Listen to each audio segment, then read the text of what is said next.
Hi everyone, and welcome back to our channel. Today we're gonna talk about breastfeeding. So everyone has an opportunity to go to breastfeeding class before they give birth, and I highly recommend that you do go and actually learn about breastfeeding there, because it looks so easy but it isn't, and there could be a lot of issues for new parents, for new moms and new babies trying to breastfeed, which you just don't realize if you were a new mom. You think about breastfeeding like you always have this image in your head, you know, like the mom, the baby, breastfeeding, it's happening, and you would think that it's so easy.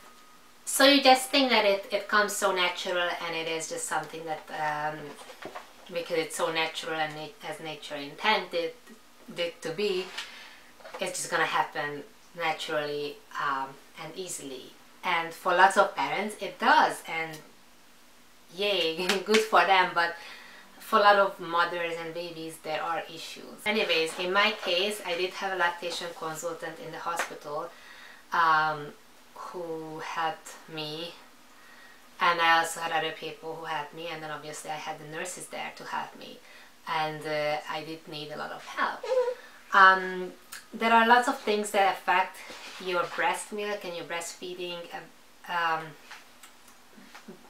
abilities, how much milk you produce, and it was like Mother Nature is playing a joke on us, you know, like for example, sleep affects your breast milk supply, stress affects your breast milk supply, eating and drinking enough fluid affects your breast supply. All of these reduce your breast milk supply, and what happens when you bring home a new baby, like you don't sleep, you're stressed, you don't really eat, you don't drink as much because the baby comes first and you just forget about eating and drinking sometimes. And so for me that just feels like such a joke from nature, that all of this reduces your breast milk supply when you need it the most to increase. But that's how it is. So I gave birth at 28 weeks by C-section.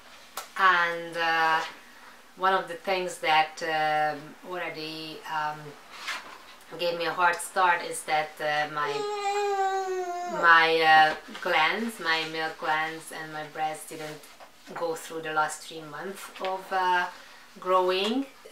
So I already started out with smaller breasts.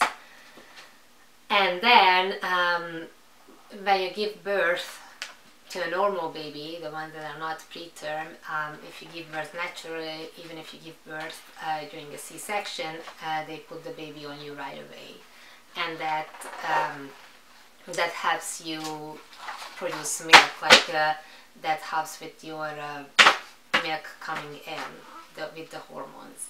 I didn't have that chance because my blood pressure was so high, and because my baby was preterm, and as soon as I had her through the emergency C-section, she had to be taken away to put under the incubator and put on the breathing tubes and all that.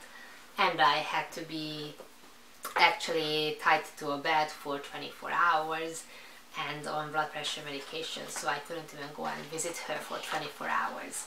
And supposedly that's an extremely crucial time for your milk production. So that was another thing that made it extremely hard for me, and that probably affected why I couldn't produce enough milk later on as well. Most mothers don't go through this part, so good for them, but that's also again something that can give you hard time when it comes to breastfeeding, or actually just producing enough breast milk or your milk to come in.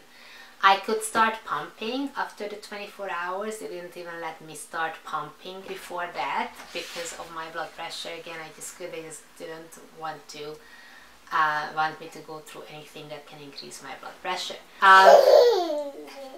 For me it was extremely hard, even the pumping in the hospital, because I was trying to recover from a C-section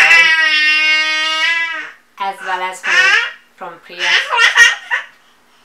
preeclampsia with my high blood pressure, and I was woken because basically I couldn't get almost any sleep in because I was woken up like every hour for some reason. It was either to measure my blood pressure or give me medications for blood pressure, or give me medication for the pain after the C-section, or just give me food.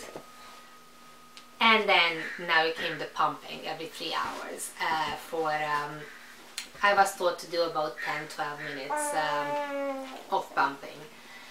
So my milk came in about 24 hours of pumping. So the first 24 hours I wasn't able to do anything. The second 24 hours I was pumping every 3 hours, and then the milk came in about at that time. And when your milk comes in, obviously you're gonna know that, but your breast just swells. Mine was, well, both of them were huge. They both get huge and painful and swollen, and you're at the hospital in a hospital gown and you can't even wear a bra, so it is extremely uncomfortable at that point. Anyway, so once your milk comes in, then you start producing colostrum, and that's all what your baby needs at the first few days, because babies they do breastfeed in the first, like obviously as soon as you can breastfeed the baby, the better. But I didn't have that chance. But the milk came in, as I said, about 2 days after, and colostrum came, and colostrum is extremely important for the baby and extremely important for the preterm babies as well. And then your milk obviously gonna increase your milk production.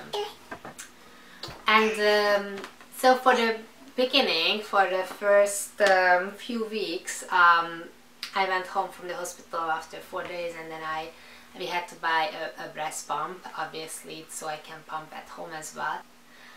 So for the first few weeks, my breast milk was increasing as it should, and I was just pumping every 3 hours. So but it was extremely hard for me to get any sleep in, because there's a huge difference between breastfeeding and pumping. And I know that because obviously I was breastfeeding once I could take her home, and when it comes to sleeping, it's extremely hard to sleep when you're pumping milk. And there are lots of mothers who do both breastfeeding and pumping, and I just couldn't. I don't know how you guys can do that, but basically when you're breastfeeding, or when I was breastfeeding her, once I took her home at night, it was quite easy for me to fall back to sleep, because first of all, I didn't have to put on a huge light. I just had to put on a very dim light to change her diaper, and then I could put her to the breast. She breastfed, and she went back to sleep right after, and I just put her to bed, and I could kind of fall asleep quite easily as well afterwards. But when it comes to pumping, you have to put on a big light, because you have to put together the whole breast pump that was drying from the last pumping section. You put it together, and then the pumping starts, and it's usually extremely loud to start with. It's not too comfortable. If you're unlucky and you get a gland actually inflamed, which I went through quite a few weeks of actually having one or the other breast having a gland inflamed, because it didn't empty. It happens when they don't empty completely, then they can get infected as well as they can get just inflamed. And I guess with the breast pump, it doesn't always empty completely, so then it gets extremely painful. So if you have that issue, then oh my god, it's just so painful to pump and to breastfeed as well.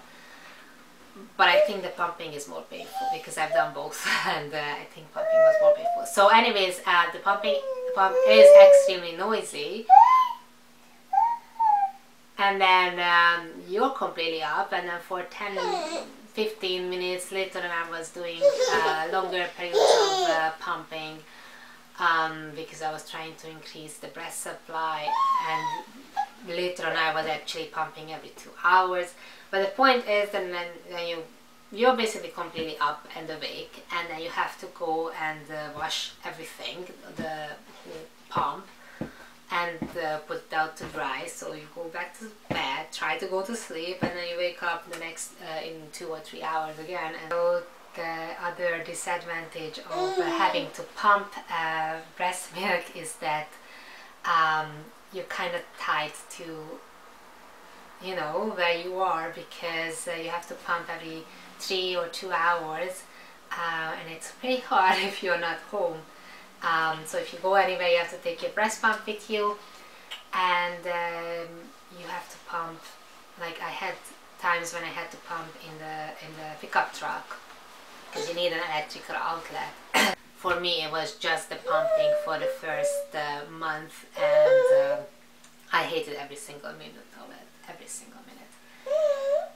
So I'm gonna finish the video right here for now, and I'm gonna talk about actually breastfeeding in the next video tomorrow, because for me, I said the first month was just pumping, and I did want to talk about pumping to everyone, but now I can talk about breastfeeding in the next video.